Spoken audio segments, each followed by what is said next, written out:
do final da Terra.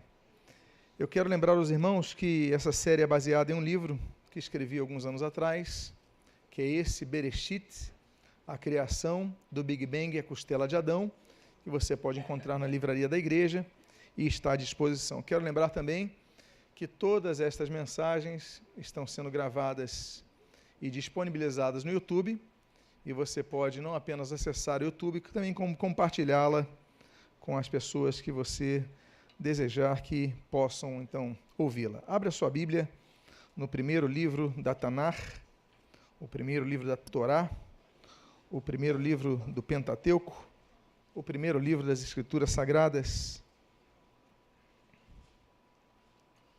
capítulo de número 1, e vamos ler, em princípio, apenas o primeiro verso, que diz: no princípio criou Deus os céus e a terra. Oremos. Pai amado, lemos a Tua palavra, pedimos, Deus, fala conosco nesta manhã.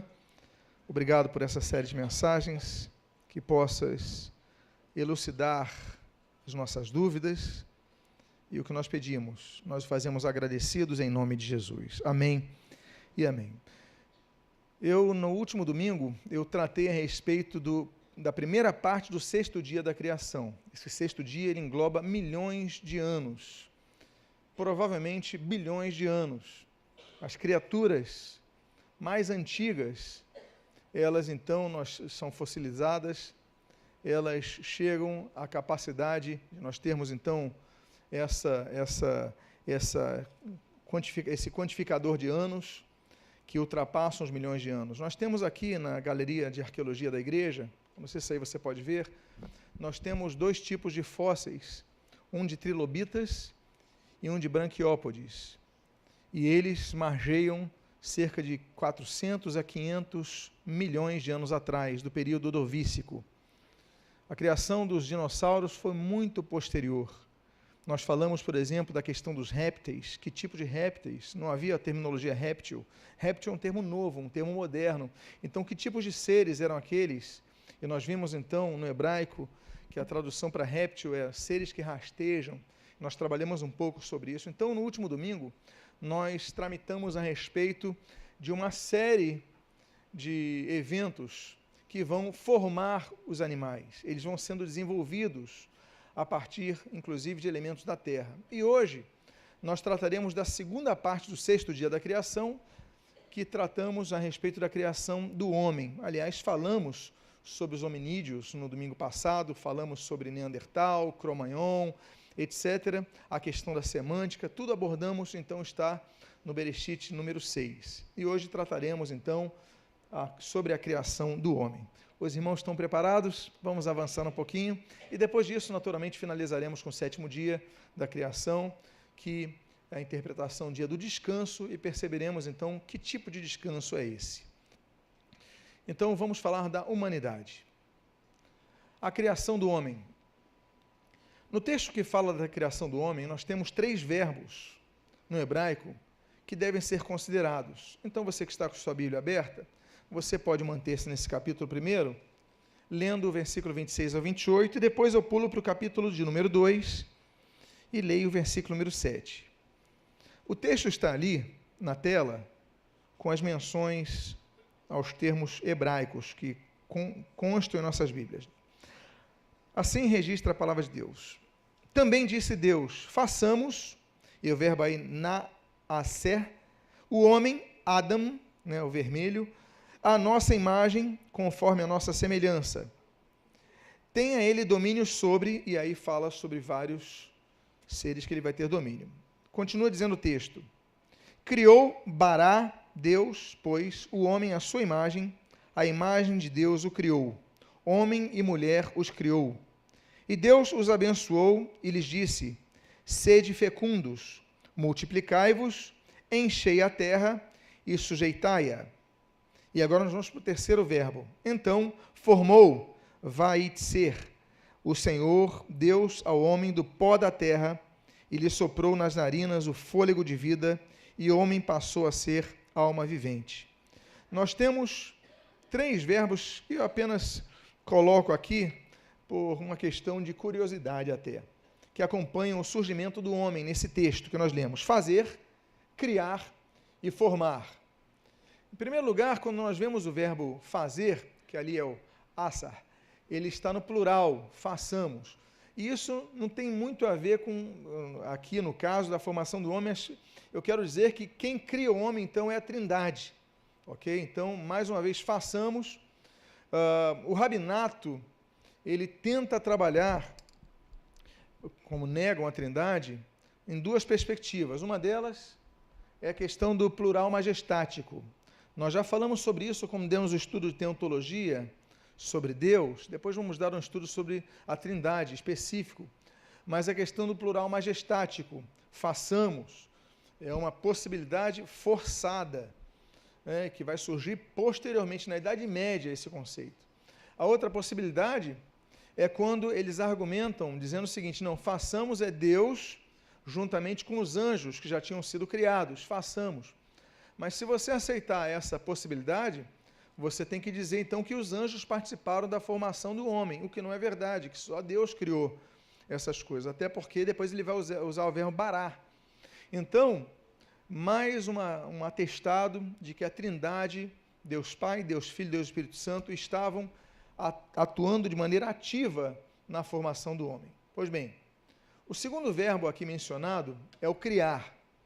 E esse verbo é exatamente o que a gente encontra no versículo 21 e no capítulo 2, versículo 3, que mostra que Deus cria do nada o homem. É o que no latim fala do ex nihilo. Então, Deus cria do nada, ou seja, tira aquela ideia de que o homem é resultado de uma evolução dos símios, ou de outros animais, enfim, mas tem um papel evolutivo na história. Falamos sobre isso domingo passado, não vou repetir tudo o que falei. Falamos sobre os aspectos positivos da doutrina de Darwin, aspectos consideráveis, plausíveis e que em nada contestam a Bíblia, mas também falamos de nossas divergências. Então, Deus cria o homem. Quando ele fala de criar o homem, ele cria de maneira específica, separada, cria ex nihilo, cria do nada o homem. Então, Deus criou, usa o verbo barar, do nada. Então, a formação do homem, ela é separada da formação dos demais animais, inclusive dos hominídeos. E outro verbo que nós temos aí é a maneira como Deus cria o homem. Ele usa o verbo yatsar, que é formar. Mas esse vocábulo, ele é um vocábulo usado, por exemplo, para as pessoas que constroem um vaso de barro, por exemplo. Então, quando a pessoa forma um barro, ele, na verdade, ele pega o material para formar. Então, quando Deus cria o homem do nada, ele se aproveita do material que já havia na terra, que são os elementos orgânicos, são a poeira, enfim, o barro, o pó. Tanto é que quando o homem morre, então ele volta a ser o quê? Pó. Ele volta a ser poeira. Então, por quê? Porque ele vem da terra, ele volta à terra. Ok? Então, esse é um outro verbo que é colocado aqui. E por isso nós falamos, então, do pó da terra. Por que é interessante falar do pó da terra? Porque o homem ele é formado, do pó da terra. Vocês lembram que nós falamos, no início dessa série, sobre o princípio do pó, que a Bíblia fala sobre o princípio do pó da terra? Esse pó que viaja o cosmos. Então, nós temos, por exemplo, esse pó que vai formar não apenas o homem, mas vai ser observado em todos os planetas, em todos os astros, elementos químicos que vão ser distribuídos por todo o espaço através da explosão do Big Bang, através da explosão daquela pequena bola de fogo, se nós então assim resumirmos a questão, e vai então aquele material de maneira radiativa se prolongando, e vai então, você tem elementos, você tem hidrogênio em Mercúrio, você tem hidrogênio em Vênus, você tem elementos que nós temos na Terra. E nós, seres humanos, também somos seres químicos, dependemos de química. Então, aquilo que a gente fala, eu já falei, meu filho, come feijão porque tem ferro, toma essa vitamina porque você precisa disso, aí não, os seus osteoporose, então precisa de mais cálcio. Então, existem vários elementos que nós, como seres humanos, temos, nascemos com eles, mas vão sendo perdidos ao longo da nossa vida. Então, a questão da osteoporose, como eu falei, vamos perdendo cálcio, vamos perdendo vários elementos. Então, é preciso que sejam repostos através de vitamina, que pode ser em alimentos ou em pastilhas, ou enfim. São vários recursos que hoje a ciência tem disponibilizado para que nós possamos, então, recompor essa questão. Falta de elementos químicos, por exemplo, eles afetam o nosso humor. Há pessoas que precisam de antidepressivos. O que são antidepressivos? Certos elementos químicos que a pessoa toma e que ela então volta a equalizar aquela questão que vai dar um novo ânimo à pessoa. E o termo ânimo é muito interessante, vamos tratar dele a respeito. Então, Deus, ele vai fazer o homem a partir de elementos que já existem no universo e de maneira específica, então, na Terra. Tanto é que o nome Adam, Adam, que é a base do termo vermelho. Mas por que vermelho? Porque Adão, ele vai ser feito do quê? Do barro vermelho. Por isso que nós temos o termo Adam, né, que vai dar o nome dele vai ser vermelho, vai vir do barro mesmo. Então, a nossa formação, a base do corpo humano do corpo humano vai ser realmente o pó. E esse pó nós vemos citado, por exemplo, em Provérbios capítulo 8, versículo 26, quando diz assim a palavra de Deus: ainda ele não tinha feito a terra, nem as amplidões, nem sequer o princípio do pó do mundo. Eu volto a dizer que esse termo, ele traz uma cronologia inversa, ou seja, Deus não tinha feito a terra tem cerca de 4 bilhões e meio de anos, não tinha feito as amplidões são o quê? Então, estamos falando do universo, o Shamayim, em hebraico, então não tinha feito tudo aquilo, ou seja, Terra 4 bilhões e meio de anos, universo 15 bilhões de anos, e aí ele vai mais para trás, e nem o princípio do pó do mundo.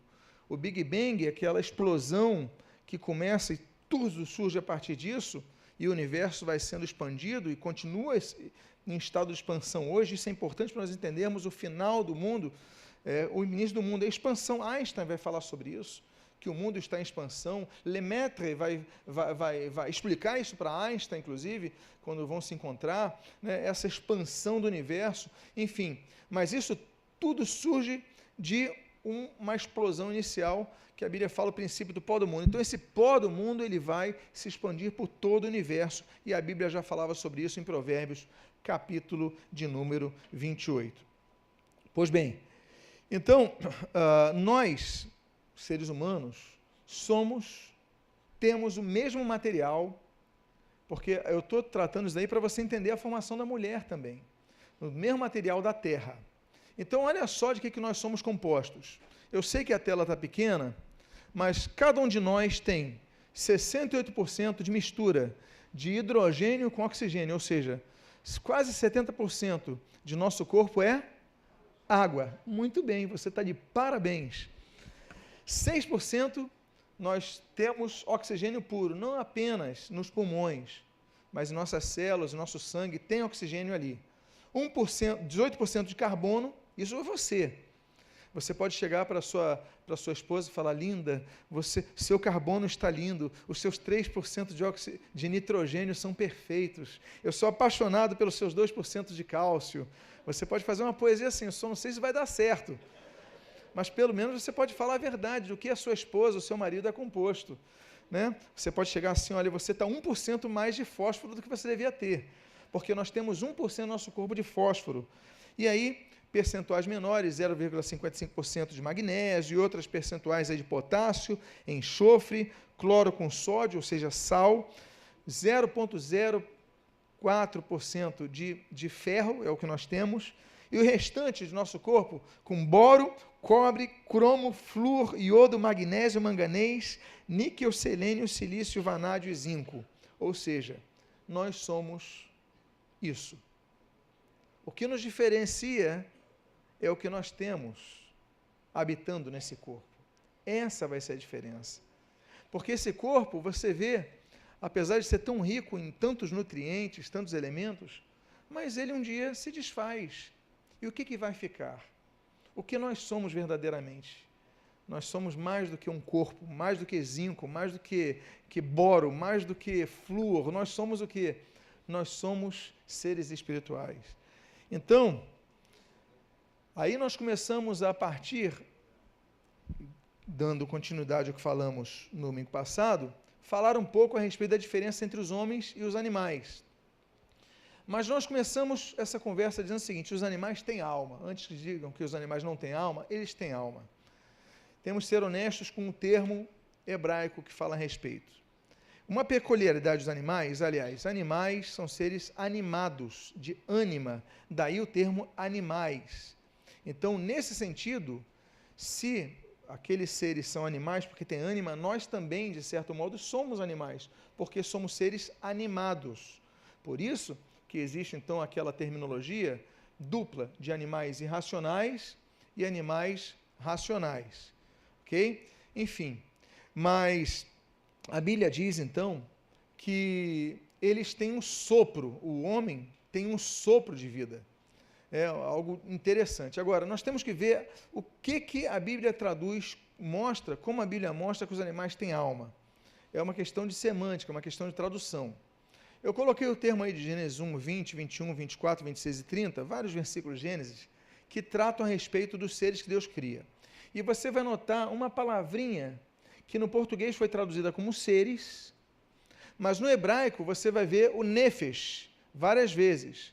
Então você tem ali, disse Deus disse também Deus, povoem-se as águas de enxames de seres, olha o nefesh aqui, viventes. Criou, pois, Deus todos os seres, nefesh, viventes, os quais povoam as águas. Produza a terra seres, nefesh, viventes, conforme a sua espécie, todos os animais da terra, as aves, os répteis, em que há fôlego, nefesh, de vida. Ou seja, em algumas palavras ele colocou seres, em outras palavras foi traduzido como fôlego, nefesh, de vida. Mas o fato é que em todos os animais, os animais marinhos, os animais terrestres, as aves do céu, a palavra hebraica nefesh, e nefesh significa ânima, alma, seres que têm alma. Então, os animais têm alma, sim, conforme o texto bíblico diz no seu hebraico, ok? Então, nós temos que entender o seguinte, então, se os homens têm alma, quando eu falo homens, falo do gênero humano, ok, gente? Homens e mulheres, a humanidade tem alma, e os animais têm alma, qual é a diferença na composição extrafísica da humanidade em relação aos animais? Pois bem, tem uma diferença, e a diferença é notada inclusive na criação do homem, que é diferenciado da criação dos animais. A criação da alma humana tem uma diferença, tem um termo que nós só lemos ali na criação da alma humana, que não temos nos animais. Pelo seu poder, Deus faz com que as formas passem a ter vida. Então, eles recebem a bênção para procriar. Os animais, eles têm vida e recebem a bênção para procriar. E antes de Deus criar os homens, os animais já se procriavam. Ou seja, não é uma exclusividade humana. E eles têm alma, os animais têm alma, então não é exclusividade do homem. Eles têm alma, eles têm atração, eles têm instinto, eles têm o desejo de copular, de reproduzir, eles têm o período do cio, eles têm todas essas questões que fazem parte do ânima, fazem parte da composição pneumática, mas não no sentido não espiritual, mas no sentido de alma, melhor dizendo então aqui, dos animais. Pois bem, mas os animais recebem alma, mas os homens recebem algo diferente.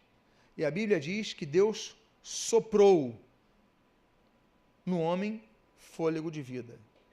Esse sopro é a diferença da criação do nefesh, da criação do neshama. E aí nós temos a diferença dos termos. A diferença é essa. Os animais apenas têm o nefesh, a alma, mas os homens, a humanidade, ele tem o que a Bíblia menciona como neshama, esse sopro de Deus. Vou pedir que isso, obrigado. Então, milhões de anos depois de Deus iniciar a criação dos animais, ele criou um homem. Mas ele fez algo diferente. Ele sopra e a Bíblia diz que ele cria o homem à sua imagem e semelhança. Vamos tentar tratar sobre o que seria imagem e semelhança de Deus. Apesar que nós tenhamos obrigatoriamente que caminhar numa trilha de hipótese, porque temos que trabalhar a questão das possibilidades. Mas o fato é que esse algo mais, o Neshama, o fôlego de vida, nós encontramos junto às palavras originais. Diz assim: então formou o Senhor Deus, o homem do pó da terra, e lhe soprou nas narinas fôlego, Neshama, de vida, e o homem passou a ser Nefesh, vivente. Então, Deus dá ao homem algo que era dele. Ele soprou, a tradução da Bíblia é fôlego. Lembro a vocês que o espírito é ruach, né? Então é vento. Espírito em grego, pneuma, é vento. Daí vem pneumático, pneu, algo que tem vento dentro, algo que tem ar dentro. Deus sopra algo dele, da essência dele, no ser humano. Não divindade, mas algo de sua essência que nós vamos entender que é a imagem e tramita dentro da imagem e semelhança de Deus. Então vamos lá. E esse fôlego de vida é o que permite que o homem tenha um relacionamento com Deus, busque um relacionamento com Deus, tenha essa capacidade de buscar, de almejar um relacionamento com Deus, o relacionamento com o divino, coisa que não tem nos seres animais, no mundo animal não tem essa busca. E nós temos então, ainda que de maneira diferenciada, alguns buscam Deus de forma animista, alguns buscam Deus num tronco de uma árvore, no sol, nos animais, enfim, tantas formas, mas essa busca de Deus, essa busca do contato com Deus, é algo que o homem tem em especial, porque é algo que Deus depositou nele como diferencial. Então, nós temos, por exemplo, então, a alma como elemento não material, um elemento extrafísico, não físico, tanto nos homens como nos animais, mas o fôlego de vida, ele torna a criação da humanidade como diferente das demais. E aí nós partimos na questão da imagem de Deus e a semelhança de Deus. Todos nós conhecemos o texto de que Deus os tornou, então fez o homem a sua imagem conforme a sua semelhança. É interessante esse conforme, vamos analisar. O que seria a imagem de Deus? A imagem de Deus como reflexo da imagem, o homem sendo como reflexo da imagem de Deus. Diz o texto, e aí nós colocamos mais uma vez a palavrinha em hebraico, para nós é muito importante. Também disse Deus, Gênesis 1, 26, façamos o homem à nossa imagem, salmeno, conforme a nossa semelhança. O que significaria, o que apontaria a palavra salmeno? A palavra de salmeno, ela é interessante, que ela vem da palavra tsel, que significa sombra, e é derivada de sil, que significa tornar sombrio ou escuro. Ou seja, quando Deus fala que tornou o homem à sua imagem, é como se Deus tornasse o homem à sombra do que ele é. E aí, o que ele é? Bom, aí nós temos, volto a dizer, que entrar no campo das hipóteses, das possibilidades. E aí, então, tem várias teorias. A que eu tendo a abraçar é a seguinte, é a sombra da imagem moral de Deus, o sentido de buscar a retidão. Isso é o que o ser humano tem. Deus criou o homem reto, para que ele faça justiça. E ele, com o pecado, ele perde essa imagem de Deus.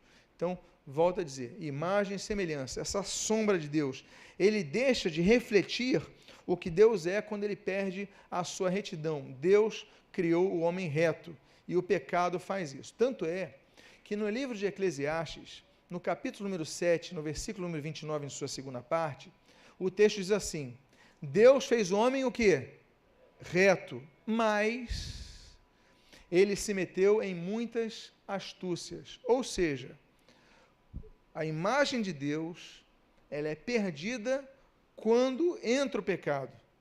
E ela, então, deve ser buscada. Nós devemos buscar, voltar a refletir a imagem de Deus, ou seja, voltar a ser o tsel, né, a sombra, daí da tselmeno, né, a sombra de Deus, representar na terra aquilo que ele é, ou seja, a retidão, a justiça. E aí nós buscamos isso através de uma vida onde nós deixamos o pecado, buscamos, então, viver uma vida contra a natureza caída, e aí nós buscamos, então, recuperar essa imagem de Deus. E aí nós temos o texto, por exemplo, de Romanos 5,12, que fala a respeito disso e da necessária conversão do pecador. O texto de 2 Coríntios, capítulo número 3, versículo 18, diz assim: e todos nós, com o rosto desvendado, contemplando como por espelho a glória do Senhor, somos transformados de glória em glória na sua o quê? Própria, olha o termo, imagem, como pelo Senhor o Espírito. Então, nós, quando somos transformados, nós de glória em glória vamos recuperando essa imagem de Deus, que é perdido pelo pecado. Então, quando Deus cria o homem, a sua imagem, conforme o seu conceito, a imagem conforme o seu conceito moral, ok?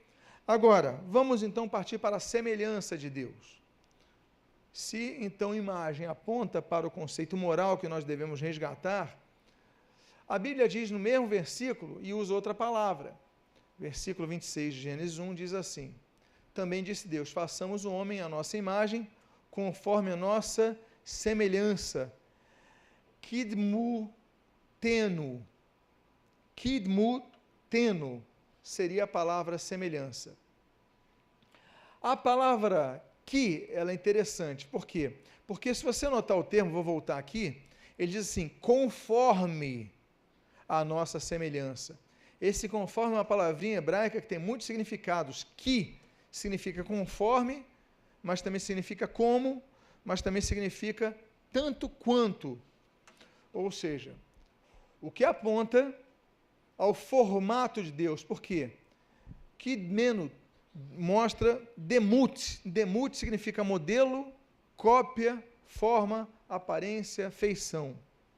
Ou seja, se imagem aponta para o conceito moral de Deus, a retidão de Deus que nós devemos, que o homem perde no pecado, mas ele resgata na sua conversão, deve manter na sua santificação. A palavra semelhança, ela aponta à formatação do homem que é semelhante a Deus. Nós temos, por exemplo, uma possibilidade, volto a dizer, no campo hipotético, é um modelo não exatamente físico, mas de composição humana. Por exemplo, a trindade divina e a trindade da composição humana. Então, por exemplo, o homem é um espírito que tem uma alma que habita num corpo. Essa é uma possibilidade. A outra possibilidade se dá nos conceitos, que são os conceitos chamados espirituais, mentais, lógicos, através do raciocínio analítico. E não apenas, por exemplo, como os animais que tomam a decisão por instinto, por exemplo. Nós vamos além disso. Nós raciocinamos, nós analisamos, temos um raciocínio analítico.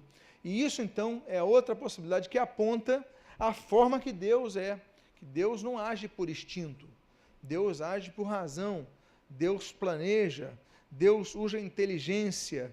Então, essa seria a parte da semelhança conforme a sua semelhança, conforme a semelhança de Deus. Então, é o que nós, então, o que se entende por semelhança do Criador, como nós somos criados. E a mulher? Bom, eu creio que todos nós aqui, nós somos totalmente concordes em dizer que a mulher é obra-prima da humanidade, não é verdade? Eu, pelo menos, digo em relação à minha esposa e posso dizer o mesmo em relação às minhas filhas. É a obra-prima da humanidade, é o que dá beleza a esse mundo. Pois bem, mas a criação da mulher já era um projeto de Deus antes de Deus criar Adão. Porque eu já ouvi dizer assim, não, Deus criou Adão, e porque o termo diz assim, vendo que ele estava só, aí você projeta, então, porque ele estava só, Deus criou a mulher. Bom, Deus já tinha um planejamento anterior disso. Por quê?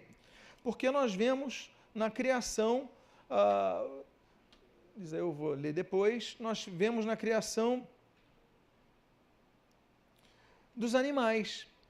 Deus, ele cria macho e fêmea. Ele não cria só macho, ele cria fêmea também. E faz com que eles tivessem a possibilidade de reprodução. Então, Deus cria os machos com um determinado tipo de órgão reprodutor, as fêmeas também, com a sua peculiaridade. Então, a junção dos dois vão gerando as réplicas, vão gerando, enfim, suas proles, né, enfim, como nós chamaríamos aí, os seus filhos, né, vão perpetuando a espécie, vão desenvolvendo a espécie. Então, já havia, quando Deus criou os homens, essa perspectiva. Por que seria diferente? Inclusive, quando Deus cria o homem, Deus já o cria com um aparato reprodutor, como ele tem. A Bíblia não diz que houve uma diferença na formação de Deus, criou o homem daquela forma. Então já havia a projeção, a perspectiva de que o homem reproduzisse. E aí, então, ele cria a mulher. Então, ele cria a mulher, e a mulher, a Bíblia diz, que vai ser construída da costela de Adão. Como é que vamos trabalhar esse termo de construída? É o que diz a Bíblia que aconteceu, então, uma cirurgia no homem naquele período.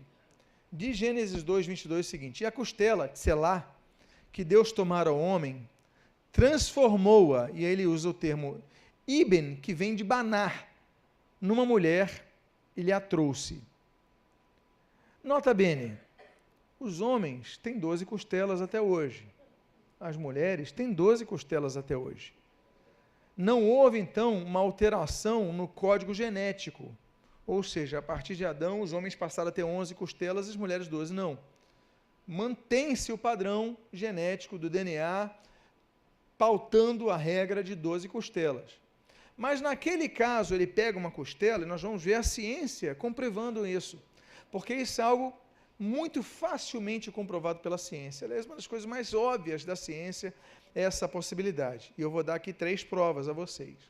Mas Deus, então, pega a costela de Adão e diz o texto, iben, ele transforma a costela. A questão é, então, por que Deus faz a mulher da costela? Ele não podia ter feito barro? Podia. Porque, na verdade, é a mesma coisa. Não tem diferença em termos orgânicos, o pó e costela, porque depois tudo vira pó. Então, o texto diz que Deus pega, então, um material que ele podia pegar outra parte, ele podia pegar o dedo, ele podia pegar uma célula. O que Deus fez é colher um material que tenha o DNA suficiente, uma célula, e aí já é suficiente, um fio de cabelo. Deus podia pegar do homem e criar a mulher. Por quê? Porque estamos considerando a questão do material genético. E Deus deu forma à mulher, ok? A partir daí. E aí nós vamos à ciência. Deus podia pegar o pó da terra, mas ele construiu a partir do homem, e aí nós temos então a ciência comprovando a possibilidade de se produzir um homem a partir de uma costela. 3 possibilidades, 3 exemplos. Primeiro, então não é uma figura meramente simbólica, como alguns querem supor. Não. Há uma plausibilidade científica. O primeiro exemplo é o dos alimentos transgênicos, por exemplo. Nós citamos até, eu acho que no domingo passado. Hoje nós temos uvas maiores sem caroço. Mas o que é isso? Eles pegam o material genético, vão fazendo aquelas junções, aquelas experiências, e depois o novo código, até você ter um padrão que você, vamos trabalhar nisso daqui. Uvas sem caroço, uvas maiores. E aí você tem, então, a produção através de material que tenha um padrão a ser emulado e, naturalmente, de maneira efetiva, ele sendo reproduzido. Outro caso são os bebês de proveta. Eu estou falando para uma geração que ficou em choque na década de 70. Entre 70 e 80, vocês lembram disso? Os mais antigos vão lembrar disso? Como assim? Surgiu um bebê que não seja oriundo da conjunção carnal entre homem e uma mulher. Como assim? Surgir bebê num laboratório. Hoje em dia, a geração atual não vê nada demais nisso. Mas na nossa geração, foi um choque. Mas o que é isso? Simplesmente se colhe o material genético do homem, se coloca na mulher e se gera Agora, isso era inimaginável, mas por quê? Porque o que nós temos é o colhimento de material genético, o que aconteceu de maneira inversa no caso de Adão com Eva, mas aconteceu. E o terceiro caso, mais recente, um pouco mais recente, é o caso da ovelha Dolly. Quantos se lembram da ovelha Dolly? Quantos já ouviram falar sobre ela? Lembram a questão da clonagem da ovelha Dolly? Pois bem, então, aliás, eu tenho 4 exemplos, né? Esse é o terceiro. Eles pegaram um DNA e aí constroem, como o termo hebraico que nós utilizamos, né, que vai trabalhar no banar, eles vão construir um ser através de uma célula de um mamífero adulto, e o nascimento se dá em 1996, e surge um ser que eles chamam de clonado, e aí nós temos então, mostrando que a costela, como qualquer parte do ser humano, tem DNA, e que pode ser colhido qualquer amostra para tornar de base e fazer outro ser, como Deus fez. Deus pega então um DNA do homem para criar a mulher, nada demais. Inclusive, quantos viram aquele filme, aquela série de filmes, mas enfim, pelo menos um filme, O Parque dos Dinossauros, o Jurassic Park? Quantos viram? Vocês lembram o que acontece ali? Como é que ele cria os dinossauros, aqueles seres enormes e tudo mais? Através de uma amostra que tem num fóssil. Ele pega e trabalha aquilo, ou seja, e mostra de maneira científica como através de algo tão pequeno se pode formar um outro ser e seres tão grandes. E assim Deus fez. Ele colhe o material genético do homem e cria a mulher, o que a ciência hoje, o que nos anos 50, nos anos 60, algumas pessoas não entendiam, então eles hoje entendem como algo altamente plausível. Bom, finalizamos o 6º dia da criação. É o 6º dia da criação que tem uma duração das maiores. Nós já falamos do período da criação da vegetação, já falamos da criação de tantas coisas, tantos milhões de anos surgiram, bilhões de anos surgiram. Estamos chegando ao fim. Talvez, depois de 15 bilhões de anos, de tantas coisas que nós falamos ao redor dos 6 domingos anteriores, nós vamos chegar agora ao final dessa criação. O 7º dia, o descanso da criação. E o descanso da criação, normalmente nós chamamos também de o descanso de Deus. Mas que tipo de descanso é esse? Não se trata de ausência de trabalho, porque Deus não deixa de trabalhar. Mas vamos ver o que diz o texto do capítulo 2, versículos 1 ao 3. Diz assim, o texto assim registra: Assim, pois, foram acabados os céus e a terra, e todo o seu exército. E havendo Deus terminado no 7º dia a sua obra que fizera, descansou nesse dia de quê? De toda a sua obra que tinha feito. E abençoou Deus o dia 7º, e o santificou, porque nele descansou o Shabat de toda a obra que, como Criador, fizera. Então, o descanso de Deus não é porque Deus se cansou. O que é o cansaço? O cansaço é quando você, tendo energia adquirida, assimilada e estocada através de alimentação, através do repouso do corpo, do repouso da mente. Então, você pega uma recarga, você assimila ela, você estoca ela. Aí você acorda, você começa então a descarregar essa energia, a perder energia, você fica cansado. Não é o caso de Deus. Deus não precisa de ter energia estocada, de ter energia adquirida, como nós, por alimento, por exemplo. Não. Deus é Deus. Deus tem outra configuração. Agora, nós precisamos descansar. Mas por que a Bíblia que Deus descansou? O texto é claro. Deus descansou de toda a obra que como Criador fizera. Descansou do dia da obra que tinha feito, ou seja, o descanso de Deus, o repouso de Deus, não é em relação à energia depreendida, mas o descanso de Deus é o Shabat, é a pausa, é o término, é o descanso, deixar de produzir a obra da criação. É por isso que não há mais a criação após isso. Então, o descanso de Deus não se limita a um dia determinado da semana. Então o sábado, ou a sexta-feira à noite, ou um dia de 24 horas é o dia do descanso de Deus. Não, nós temos tratado isso, que as obras, os dias da criação, eles demoram milhões ou bilhões de anos. E o caso da obra de Deus? Deus continua descansando de sua obra? Bom, Deus não descansou por estar cansado. Mas olha só o que Jesus fala. Em João capítulo número 5, versículo 17, a Bíblia menciona o seguinte: porque fazia estas coisas no sábado, mas ele lhes disse, meu pai trabalha até agora, e eu trabalho também. Ou seja, Deus continua trabalhando. Deus parou de trabalhar a criação. Deus parou de produzir a criação. O que nós temos hoje é a reprodução das espécies.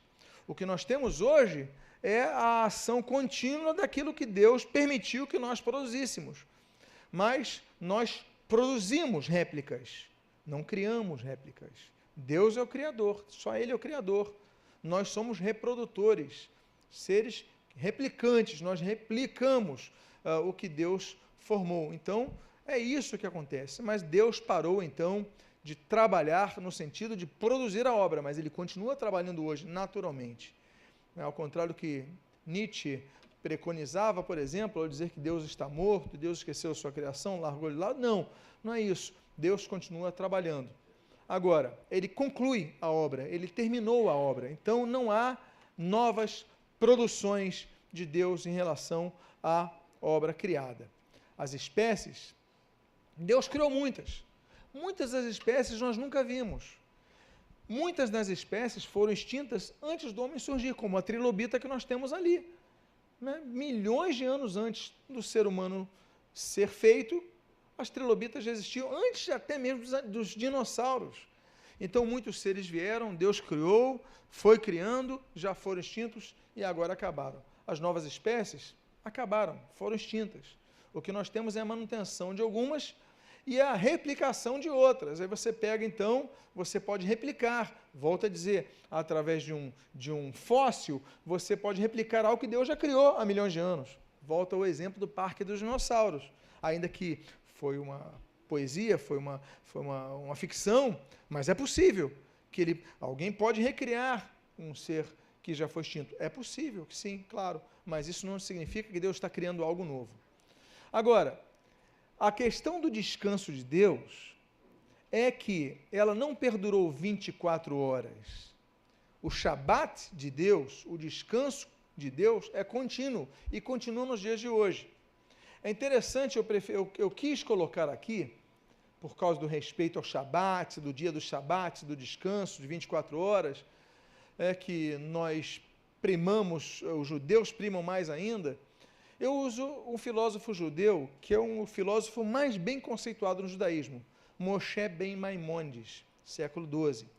E ele tinha um entendimento diferencial que representou o sétimo dia. Olha o que ele diz, olha como ele pega a ideia. Diz Maimonides o seguinte: para nós, a significação deste repouso é que, a partir do primeiro sábado e por todo o resto da eternidade, as leis da natureza, incluindo o fluxo do tempo, atuariam de uma maneira normal. Maimonides entende que até o sétimo dia, os dias não são contabilizáveis como 24 horas. O tempo não pode ser contado como nós contamos hoje. Agora, a partir do sétimo dia, ele diz, o fluxo do tempo, incluindo o fluxo do tempo, atuaria de uma maneira normal. Ou seja, começaria o padrão que nós temos, assim como ele tinha no século XII, nós temos no dia de hoje. Não havia uma lógica de contabilização do tempo. Isso só vai ser possível a estabilização no descanso de Deus. Pois bem, é por isso, e lembra que a gente falou no primeiro ou segundo dia dessa série, sobre os termos e houve tarde e manhã do primeiro dia, e houve tarde e manhã do segundo dia, lembram que a gente trabalhou as duas palavrinhas hebraicas, Erev e o Boker, Nós falamos, então, a configuração disso, não necessariamente tarde e manhã, como nós conhecemos hoje, ou em algumas traduções, noite e manhã, mas, enfim, trabalhamos sobre essas duas palavras. Mas é interessante que no sétimo dia não existe essa palavra. O sétimo dia não menciona e houve tarde e manhã. Por quê? Porque o Shabat da criação continua no dia de hoje. Ou seja, ela adentra a eternidade, que é uma dimensão atemporal. É por isso que eu gosto muito desse texto de Hebreus, capítulo 4, os versículos 1, 3, 4 e 10 a 11. Eu vou ler para você, você pode anotar, você tem à disposição o vídeo, tem o livro, enfim. O texto diz assim: temamos, portanto, que, sendo-nos deixada a promessa de entrar no descanso de Deus, a promessa de entrarmos no descanso de Deus no futuro, quando nós terminarmos nossa peregrinação na terra, nós temos a perspectiva de entrarmos no descanso de Deus. O descanso é contínuo. Suceda parecer que algum de vós tenha falhado. Nós, porém, que cremos, entramos no descanso. Ou seja, a vida eterna com Deus é o descanso de Deus que existe hoje. Porque em certo lugar, assim disse, no tocante ao sétimo dia, e descansou Deus no sétimo dia de todas as obras que fizera. De novo determina certo dia, hoje. Portanto, resta o repouso para o povo de Deus, porque aquele que entrou no descanso de Deus, também ele mesmo descansou de suas obras, como Deus das suas. E ali ele conclui dizendo, olha que coisa interessante: esforcemo-nos, pois, por entrar naquele descanso, a fim de que ninguém caia, segundo o mesmo exemplo da desobediência. Esforcemo-nos, pois, para entrar naquele descanso. O que nós vemos com isso? Que o descanso de Deus não foi de 24 horas, porque a gente não pode voltar ao tempo. Então o descanso de Deus começou quando Deus termina a obra da criação, quando Deus cria homem e mulher, ele finaliza a criação, ele entra no período de descanso que permanece nos dias de hoje, como nós vemos inclusive aqui no texto de Hebreus 4, e nós devemos nos esforçar para entrar nesse descanso de Deus. Ou seja, é o tempo presente. Deus continua descansando de suas obras, ainda que Deus continue trabalhando, como Jesus falou naquele registro de João. Ou seja, nós, quando terminarmos nossa peregrinação pela terra, nós entraremos nesse período de descanso, que é um período atemporal. Nós entraremos num período de atemporalidade, que é a vida eterna de Deus. É por isso que nós dizemos o seguinte: nós não somos eternos. Pastor, mas João 3,16 não fala que todo aquele que nele crê não pereça, mas tenha a vida eterna. Ter a vida eterna é uma coisa, ser eterno é outra coisa. Por quê? Porque eterno só Deus é, como diz o Salmo de número 90, por exemplo, que mostra que Deus é eterno. Por que Deus é eterno? Deus não teve começo nem fim. Por que nós não somos eternos? Porque nós tivemos um começo. Um dia Deus criou a gente. Nós não teremos fim, mas tivemos um começo. Então nós não somos eternos, nós somos infinitos. Eterno só Deus. Agora, em que pese um dia termos sido criados e por causa disso já não podermos ser eternos, nós recebemos a vida eterna. Como? Quando nós entramos na vida de Deus. Quando nós que cremos, como diz esse texto de Hebreus 4, entramos no repouso de Deus, passamos à dimensão da atemporalidade. E aí descansaremos também de nossas obras para sempre. Por isso, o texto tão bonito, nós lemos ali em Apocalipse, capítulo número 14, versículo 12 e 13, o seguinte: bem-aventurados os mortos que desde agora morrem no Senhor. Sim, diz o Espírito, para que descansem das suas fadigas, pois as suas obras os acompanham. Um dia, se Jesus não voltar antes para arrebatar a sua igreja, havemos de encerrar a nossa jornada nessa terra.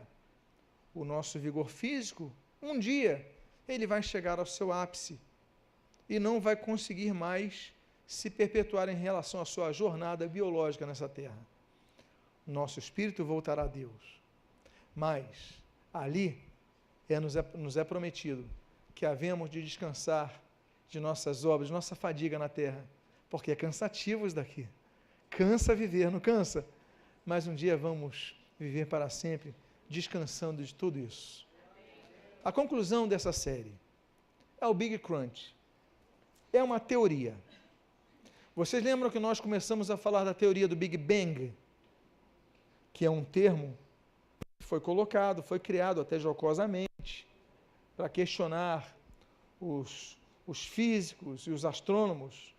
Enfim, se existe a teoria do Big Bang, quando uma pequena explosão começa a gerar todas as coisas através de liberação de energia, nós temos uma teoria também, é uma teoria chamada Big Crunch. E o que diz essa teoria? Bom, vocês lembram que nós citamos, e eu já mencionei hoje aqui, que a teoria do Big Bang mostra que o universo está em expansão, continua se expandindo. Continua se expandindo. E aí o Lemaitre, o Einstein, eles vão confirmar isso, não apenas através de cálculo, mas depois a NASA vai mandar uma sonda, vai mostrar isso. Nós temos o COBE, nós temos, e falamos tanto sobre isso que eu não vou repetir, mas o universo continua se expandindo. Entretanto, como tudo que se expande, um dia ele vai chegar ao seu ápice, não sabemos quando, mas vai começar um processo de retração. Quem advoga isso, por exemplo, é o Stephen Hawking, que é um decano de Cambridge, que é um homem, um astrofísico altamente conceituado, nascido em 42, e ele afirma, com base na teoria de Einstein, que, se por um lado não há dúvidas sobre a expansão do universo estar hoje em dia em sua trajetória comum, mas depois de um tempo, esse universo que se expande, ele vai começar a se retrair. E aí, da teoria chamada Big Crunch. Nesse momento, e eu estou falando então do fim do mundo, do fim do planeta Terra, que Deus criou um dia. Nesse momento, toda a matéria existente no universo, depois que consumidos os combustíveis das estrelas, então a energia sendo liberada, então o Sol, um dia vai acabar a energia do Sol, um dia vai acabar a energia dos demais sóis que existem por todo o universo. Enfim, vai começar a haver um período de retração.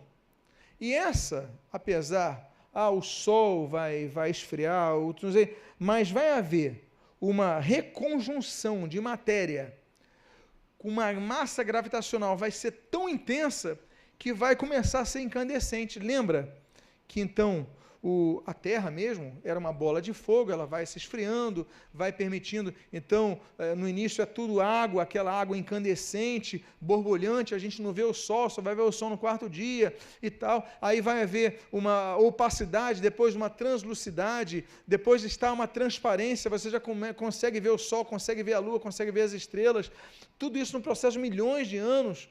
Então, o vapor, tudo vai esfriando, bom, tudo vai então se juntando, incandescendo, e essa massa que vai se juntando vai gerando energia, e aí nós temos então um aumento e choque de massa e um aumento de energia com elevadíssima temperatura. E aí nós temos, assim como no princípio foi uma bola de fogo, tudo isso, as galáxias vão se desfazendo, e aí isso é cálculo astrofísico, gente. Por isso é teoria, não tem prova, até porque a gente não passou por isso ainda, ok? São cálculos. Então, vai voltar a se unificar tudo, e aí a Bíblia fala algo a respeito disso. O que a Bíblia diz? Você pode abrir a sua Bíblia em 2 Pedro, capítulo de número 3, e eu leio os versículos 7, 10, 12 e 13. Eu tenho o texto aí na tela, está no livro, você depois pode ver no YouTube. Olha o que diz o texto. Ora, olha que texto profundo, gente. Olha que texto profundo. Ora, 2 Pedro 3, eu leio o 7, o 10, o 12 e o 13. Ora, os céus que agora existem, está falando dos céus, está falando do universo, ok?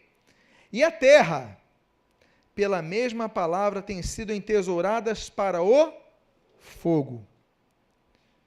Virá, entretanto, como ladrão o dia do Senhor, no qual os céus passarão com estrepitoso estrondo e os elementos se desfarão abrasados. Também a terra e as obras que nela existem serão atingidas. Esperando e apressando a vinda do dia de Deus, por causa do qual os céus incendiados serão desfeitos, e os elementos abrasados se derreterão. Nós, porém, segundo a sua promessa, esperamos o quê? Novos céus e nova terra, nos quais habita a justiça.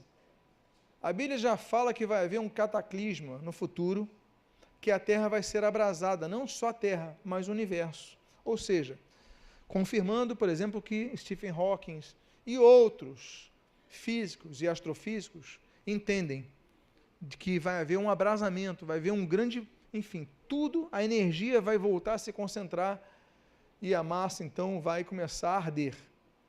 Por isso, a Bíblia aponta para o novo lar. Então, a Bíblia diz o seguinte, em 2 textos, um do Antigo e um do Novo Testamento. Pois eis que eu crio novos céus e nova terra, e não haverá lembrança das coisas passadas, jamais haverá memória delas. Por quê? Vai ser tudo refeito. E o texto de Apocalipse 21, versículo 1, na sua primeira parte, diz assim: vi novo céu e nova terra, pois o primeiro céu e a primeira terra, o quê? Passaram. Então, mais uma vez, a Bíblia confirmando as perspectivas científicas. Eu quero agradecer a vocês, encerrando essa série de mensagens. Quero agradecer a você que me acompanhou nessas 7 semanas. Eu sei que foi um exercício de paciência. Eu sei que houve um esforço muito grande. Eu sei que houve ocasiões que você pensou até em desistir de continuar ouvindo. Mas eu quero parabenizar a você e, em primeiro lugar, agradecer pelo seu esforço, a sua dedicação, porque eu creio que, de alguma forma, isso compensou a sua vida, através do que a Bíblia, que é um tesouro enriquecido, ela nos traz, nos revela, e muitas vezes está escondido. Então, o que nós procuramos fazer nessas semanas é extrair desse tesouro escondido conhecimento, para que pudesse gerar em nós edificação. Muito obrigado e que Deus te abençoe rica e abundantemente. A Deus toda a glória. Jesus seja louvado. Vamos fazer uma oração.